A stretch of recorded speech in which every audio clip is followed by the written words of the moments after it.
असां शाम तो बिन जॾहिं का गुज़ारी, भरियो भाकरन में तॾहिं बेकरारी।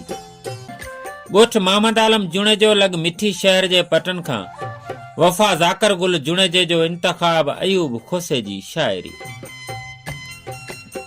असां शाम तो बिन जॾहिं का गुज़ारी, भरियो भाकरन में तॾहिं बेकरारी। टिड़ी पियो उफ़क़ ते जॾहिं रंग रेटो, तॾहिं ज़हन तुंहिंजी चुनी आ संभारी। अयामन जा आगम ईअं ई वसी विया, रुगो आसरन ते असां दिल धुतारी। हवा जे बदन ते टिड़ी महक आहे, किथे सींध तो आ लॻे थो संवारी। इहे नेण पंहिंजे न वस में रहिया आहिनि, खसे निंड वई थन नज़र का कुंवारी। उन्हें काण अध में छॾियूं सी बहारूं, उन्हें काण अध में छॾियूं सी बहारूं, मतां कोई सम्झे त कई सी गदारी। असां शाम तो बिन जॾहिं का गुज़ारी, भरियो भाकरन में तॾहिं बेकरारी।